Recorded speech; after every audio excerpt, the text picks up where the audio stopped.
Romanos 12, versos 1 y 2.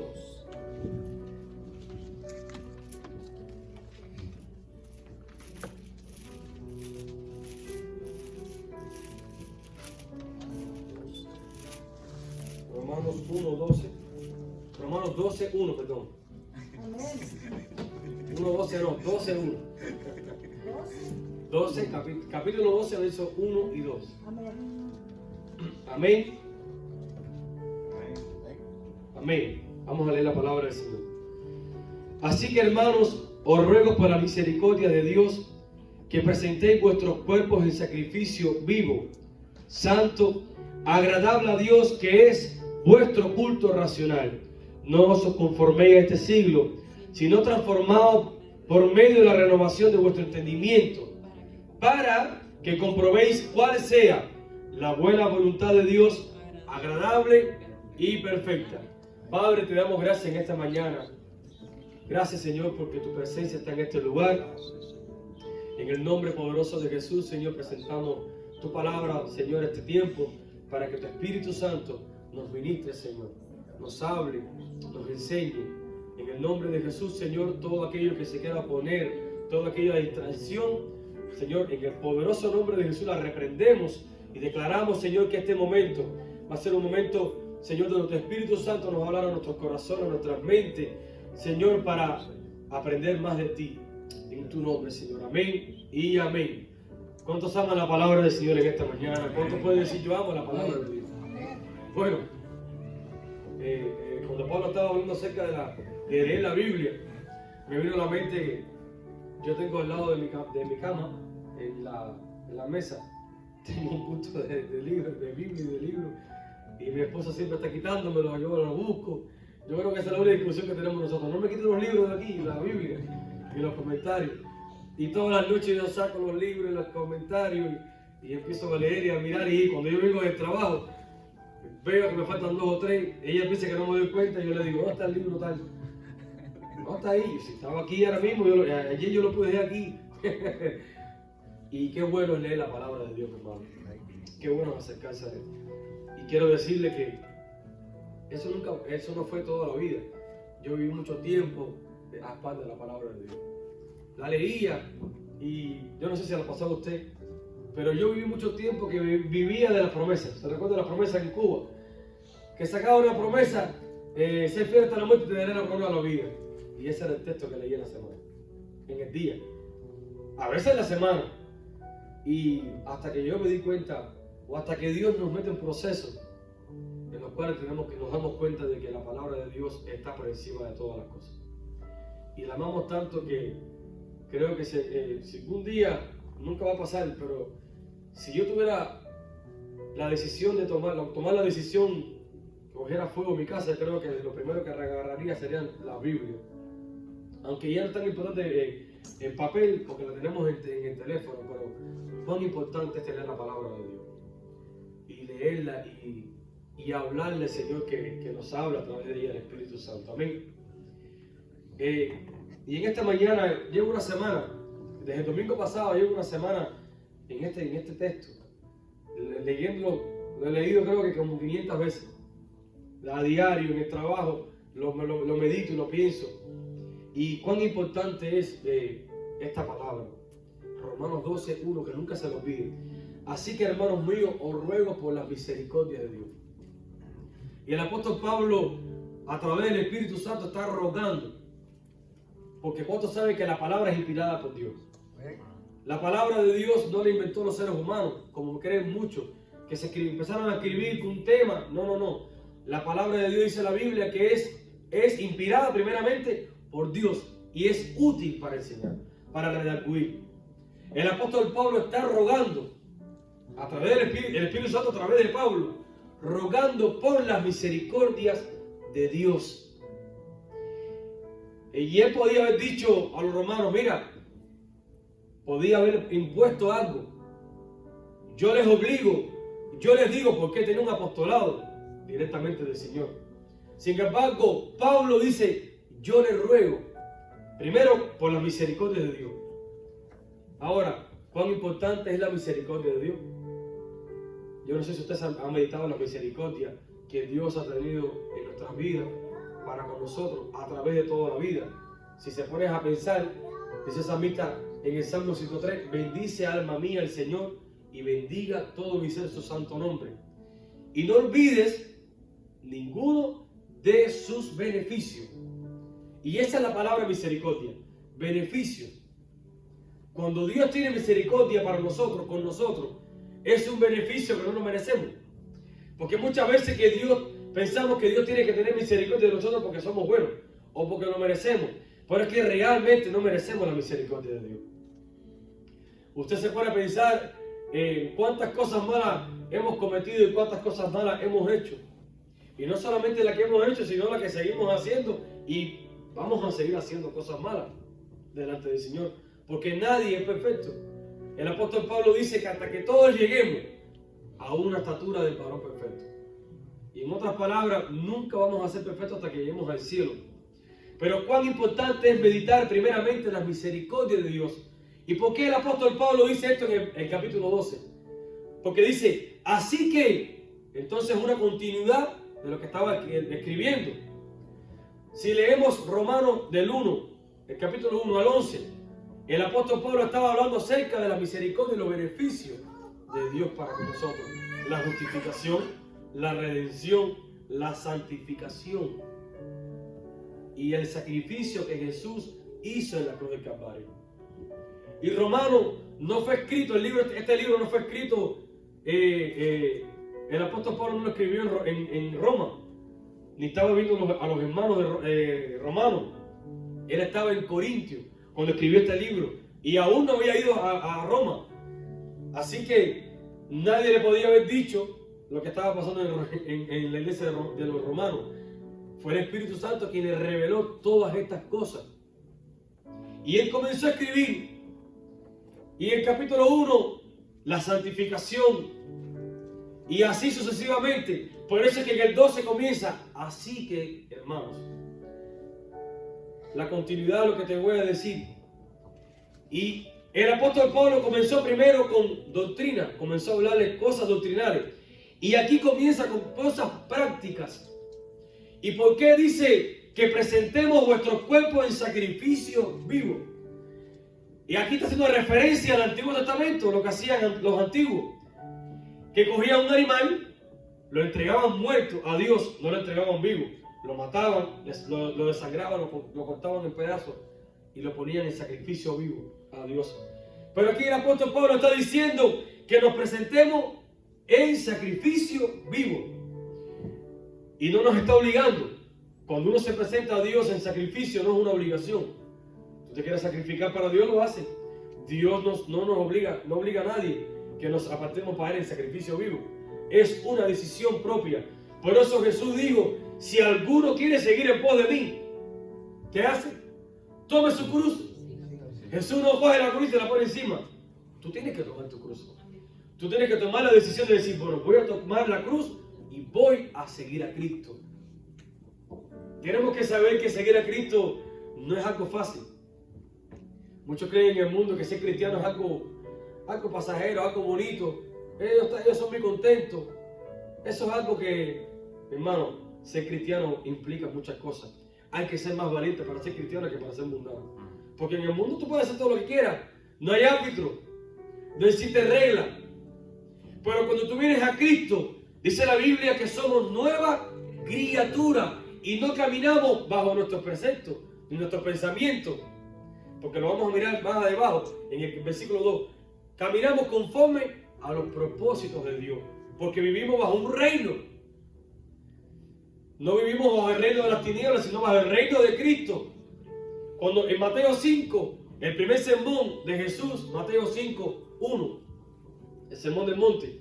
¿Cómo comienza Jesús? Bienaventurados los pobres en espíritu. ¿Y por qué pobres en espíritu? Porque cuando uno se acerca a Cristo, lo primero que tiene que saber es que somos pobres, somos miserables. El mismo apóstol Pablo decía, miserable de mí, ¿quién me librará de este cuerpo de corrupción? Cuando uno se acerca a Cristo, imagínese que usted venga sucio del campo y que todo está oscuro, que venga de noche.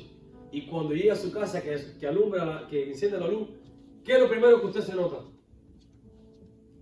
Bueno, el tinte que tienes aquí, las uñas llenas de fango, los zapatos sucios. En la oscuridad no se lo había visto, pero cuando llegas a la luz te das cuenta que estaba sucio. Entonces cuando te das cuenta que tienes que limpiarte. Cuando uno anda sin Cristo, no se da cuenta de todo el sucio estaba y todas sus manchas. Pero una vez que Cristo entra en tu vida, Jesús dice que es la luz del mundo. Y cuando esa luz alumbra nuestra vida, nos damos cuenta cuán pecadores somos. Estaba hablando con alguien acerca de buscar a Dios. Eso fue en esta semana. Y yo le decía, cuando uno busca a Dios, cuando más se da cuenta de cuán pecadores somos. Cuando uno busca más a Dios, se da cuenta que sin Él no podemos hacer nada. A medida que tú te alejas de Dios, te crees que eres importante y que lo puedes hacer solo. Pero cuando te acercas a la palabra de Dios, cuando buscas a Dios, te das cuenta que eres miserable. Y dependemos de la gracia de Dios, de la misma misericordia de Dios. Pero este sacrificio no es muerto, tiene que ser un sacrificio vivo. ¿Y qué significa esto? Que también nuestro cuerpo es importante para Dios. Porque la palabra de Dios dice que somos templo del Espíritu Santo.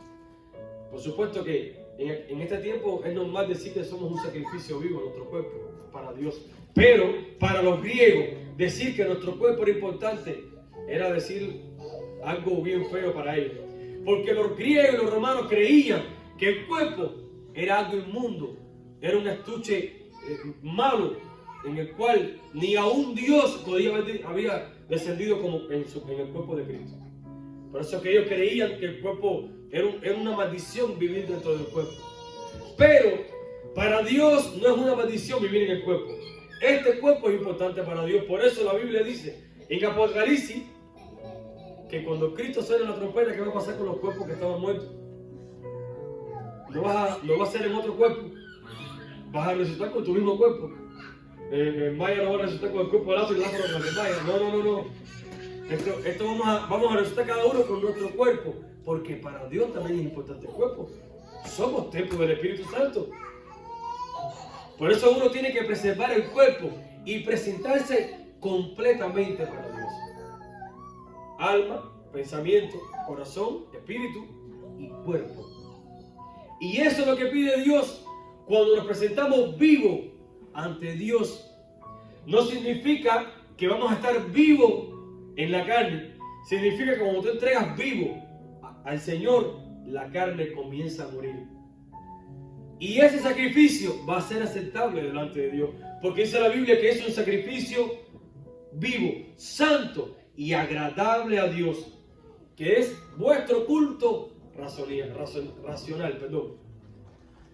Viene de la razón. Racional significa razón. Y no es que nos presentamos a Dios con falta de entendimiento. Por eso Jesús, cuando se encontró con la samaritana, le dijo a la samaritana: ustedes están adorando a un Dios que no conocen. Nosotros sabemos a quién adoramos. Pero vendrá la hora, y la hora es que ni en este monte, ni en Jerusalén, ya no será como funcionaba antes. Ahora el Padre está buscando verdaderos adoradores que lo adoren en espíritu de verdad.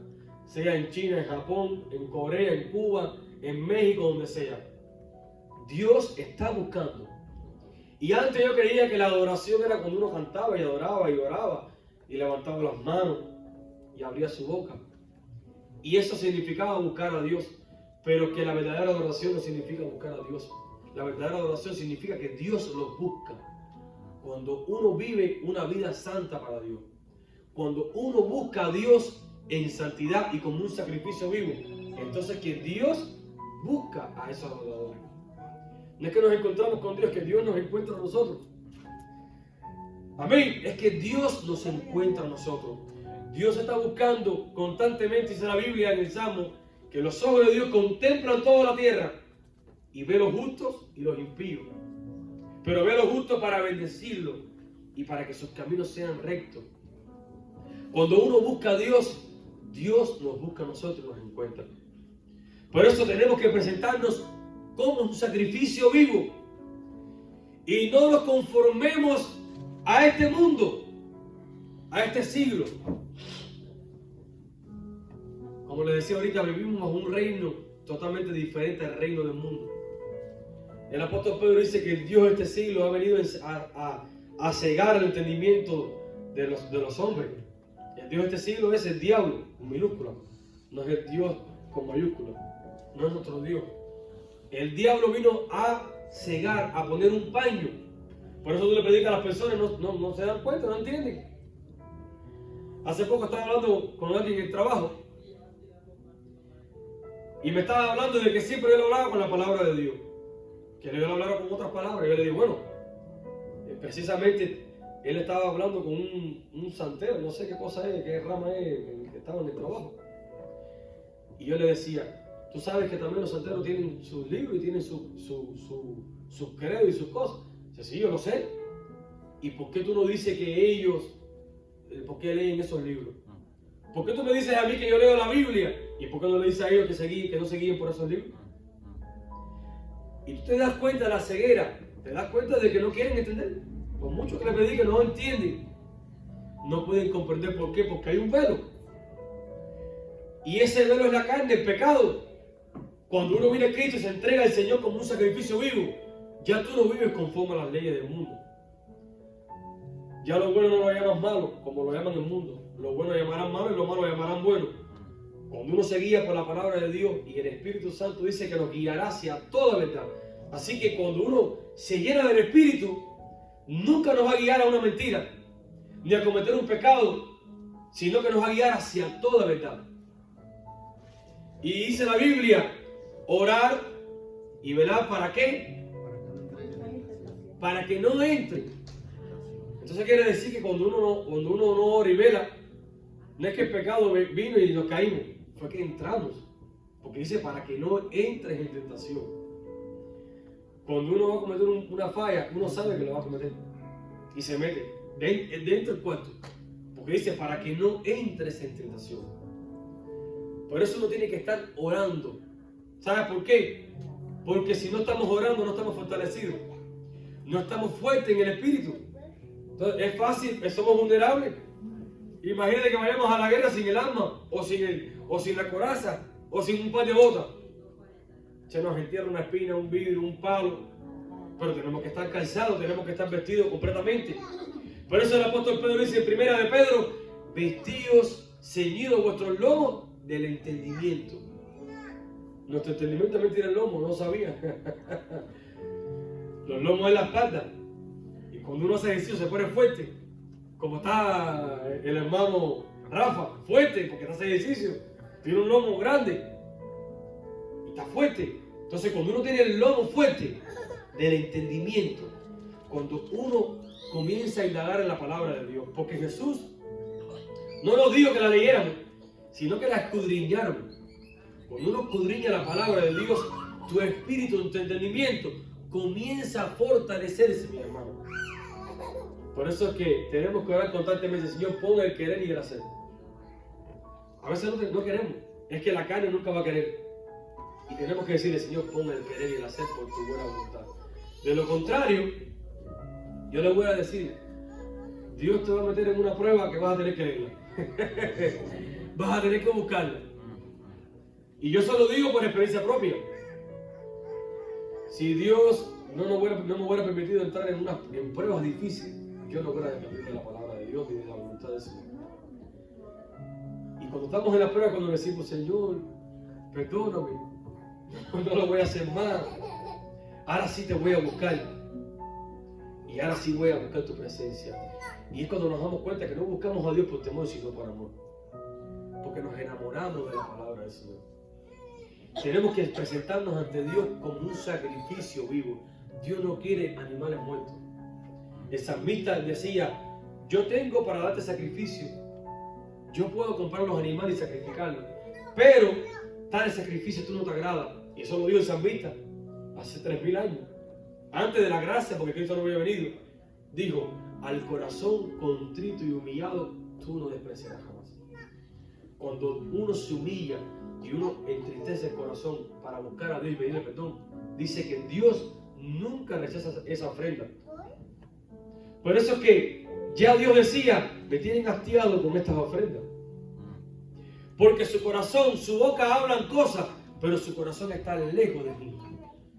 Y es tan importante tener el corazón alineado con Dios. Cuando Dios escogió a David, no lo escogió porque era grande, ni porque estaba preparado para la guerra. No era ni el ideal para prepararse para la guerra, porque era más pequeño. Sin embargo, dice la Biblia que era conforme al corazón de Dios. Porque nuestra salvación o nuestra vida no depende de cuán inteligentes seamos, cuántos estudios tengamos, o cuán capaces seamos de tener cosas. Depende de lo que buscan a Dios, de lo que depende de Dios. Y el apóstol Pablo decía, porque esto no depende de lo fuerte ni de lo rápido, sino de lo que Dios tenga misericordia. Por eso cada día tenemos que buscar la misericordia del Señor. Ese ruego que el Espíritu Santo habló a través de Pablo, os ruego por la misericordia de Dios, que usted y yo tenemos que cada día recordarnos de la misericordia de Dios. Porque yo soy realista o sincero. Muchas veces a mí se me olvida la misericordia de Dios. Y es cuando tenemos que decir, no, bendice alma mía el Señor y no olvide ninguno de sus beneficios.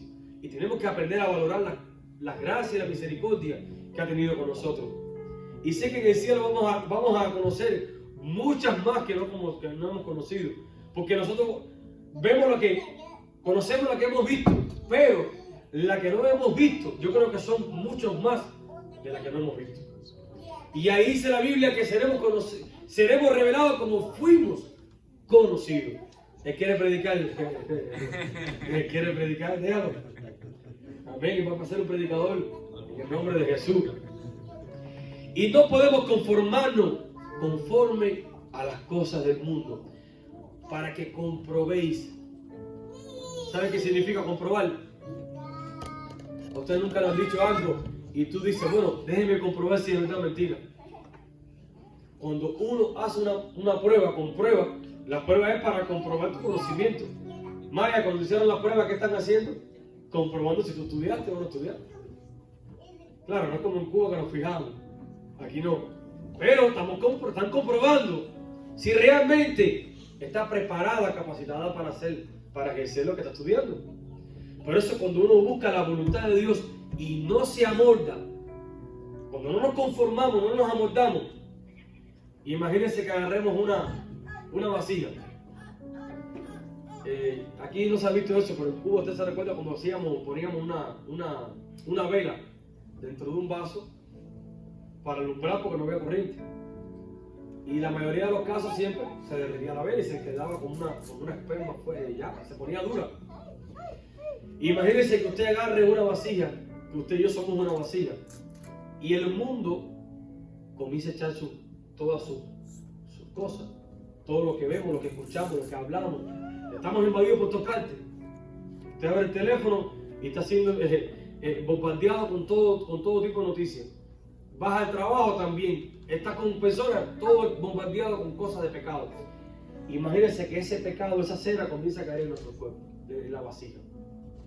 Pero hay una sola forma para mantener esa esperma o esa vela líquida. ¿Y cómo es? ¿Con qué? Con el fuego. Si tú mantienes el fuego del Espíritu Santo, pues esa esperma no se va a poner dura. No te amoldas a ese molde, sino que ese fuego mantiene el líquido, no mantiene rígido, no está moldado a la vasija. Tenemos que mantener constantemente el fuego del Espíritu Santo. Por eso cuando Dios instituyó el tabernáculo, le dijo a Moisés, el predicador está en el fuego, déjalo, hermano. Dios le dijo a Moisés, yo voy a poner el fuego, el primer fuego que lo inició fue Dios en el altar. Ahora, tú tienes que procurar que ese fuego nunca se apague. Día y noche tienes que mantener el fuego. ¿Y cómo? Renovando aceite, renovando el aceite. Usted y yo somos llamados a renovar el aceite constantemente. El aceite de ayer no funciona para el de hoy. Imagínense que mantengamos el carro con el mismo aceite. Yo recuerdo cuando me compré mi primer carro aquí y estaba bueno, un Toyota Corolla del 2001. Para mí era un carro del año, nunca me había montado un carro, pero yo no sabía que había que cambiar el aceite del carro. que ocurrió en los 6 meses, el año, y yo caminaba, venía hasta Leila de Miami, como 4 veces, todos los días de trabajo. Y como a los 2 años, el carro comenzó a pararse. ¿Qué le pasaba al carro? Hasta que el carro se me rompió, me dejó botado bien lejos. Y hablo con un mecánico, ¿qué le pasa al carro? Dice, ¿qué le pasa al carro? ¿Qué tipo tú ibas sin echar aceite al carro? Y yo, ¿aceite? ¿Qué tipo de aceite que echarle al carro? Llevamos 2 años, no le he echado el aceite al carro. Si yo nunca le eché aceite al carro. Dice, bueno, lo que le pasó fue que se fundió el carro, ya, se rompió la transmisión y todo. Pérdida total. Porque nunca le eché aceite al carro. Claro, por desconocimiento. Por eso la Biblia dice que mi pueblo pereció, ¿por qué? Por falta de conocimiento. Cuando no conocemos las cosas en el mundo espiritual, por la palabra de Dios, nos pasa esas cosas. Se nos funde el carro, nos quedamos botados. ¿Y qué pasó, Señor, si yo estoy haciendo las cosas bien? Falta de conocimiento. Jesús le dijo a sus discípulos, le dejaré el Espíritu, ¿para qué? Para que recuerde todo lo que él ha hablado. Pero si no leemos lo que Jesús habló, ¿cómo el Espíritu Santo nos va a recordar? No podemos combatir la fuerza del mal. No podemos hablar de un texto bíblico. Cuando Jesús fue tentado, ¿qué le dijo a Satanás? Escrito, le habló la palabra de Dios. Satanás también lo tentó con la palabra de Dios. No lo tentó como qué cosa, lo tentó con la misma Biblia, tergiversando la palabra de Dios. Y Jesús le respondió con la misma palabra. Entonces, si leemos nada más un versículo diario, ¿qué vamos a decir nosotros entonces cuando nos tentemos? Y leemos el versículo que es una promesa, pero nunca leemos lo que está antes. Maya, por ejemplo, Maya está estudiando. Tú vas a ganar bien, esa es una promesa. Pero ¿cuál es lo que está antes de la promesa? El sacrificio. Tienes que ir para Puerto Rico, tienes que estudiar, tienes que estar horas delante de una computadora. Entonces leemos la promesa. Sí, eso se mandará, pero tenemos que estar bajo la voluntad de Dios, el que habita el abrigo del Altísimo. ¿Me comprende? Las promesas de Dios son buenas y son maravillosas para nosotros, pero no podemos vivir a base de promesas, mi hermano. Es como querer comer nada más caldito. Tenemos que comer la palabra de Dios. Queremos comer carne, si no nos desmayamos. No tenemos base para responder a la palabra de Dios. Y cuando desconocemos la voluntad de Dios a través de su palabra, pues vienen los errores. Se nos funde el carro, nos quedamos botados. Y los problemas vienen y no sabemos cómo solucionarlos. Y estoy hablando espiritualmente. El carro en el espíritu, nuestro cuerpo, que necesita mantenimiento. Tenemos que pasar por la gasolinera, echar el aceite, que es la oración. Tenemos que ir a donde está el mecánico. Bueno, muchos le hacen el cambio de aceite. El Espíritu Santo, la renovación. Por eso es que el apóstol Pablo dice, renovaos nuestra mente. Mira cómo dice la palabra de Dios. No conforme a este siglo, sino transformados por medio de la renovación de nuestro entendimiento. Nuestro entendimiento tiene que renovarse. Porque si difícil es aprender, más difícil es desaprender. ¿Sabe qué significa desaprender? Lo mal aprendido, quitarlo y aprender lo bueno. ¿Y cuán difícil se nos hace quitar lo malo para aprender lo bueno? ¿Usted nunca ha escuchado el dicho que dice que maña vieja no es sabio? ¿Usted nunca ha escuchado eso? Maña vieja no es sabio porque ya se convierte en una maña, ya la hace aunque esté mal. Yo tenía un familiar, que se adaptaba a orinar donde sea, donde quiera, en Cuba. Y cuando vino para acá, lo primero que le dijeron fue, tú no puedes hacer esto en Estados Unidos. Bueno, el caso fue que fue el primer día que fueron a una iglesia en su pueblo, no voy a decir dónde, no voy a hacer que me descubran. Salió y en el primer poste empezó a orinar.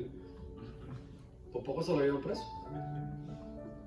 Le querían demandar porque decía que era como un pedófilo. ¿Por qué? Porque era una maña vieja. Y tenía que cambiar esa maña. Cuando uno se acostumbra a hacer cosas malas, es más difícil que aprender lo bueno. Para quitarlo. Y uno tiene que decir, Señor, yo quiero aprender lo bueno.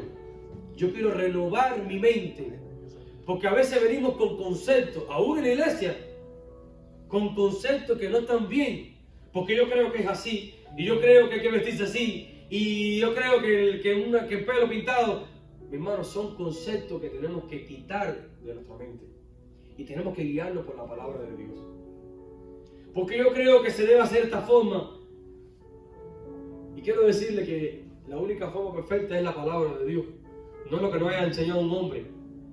Y uno tiene que valorar lo que los hombres de Dios nos han enseñado. Pero también tenemos que valorar que es más importante lo que Dios nos habla a través de su palabra. Porque mucha gente ha tergiversado muchas cosas.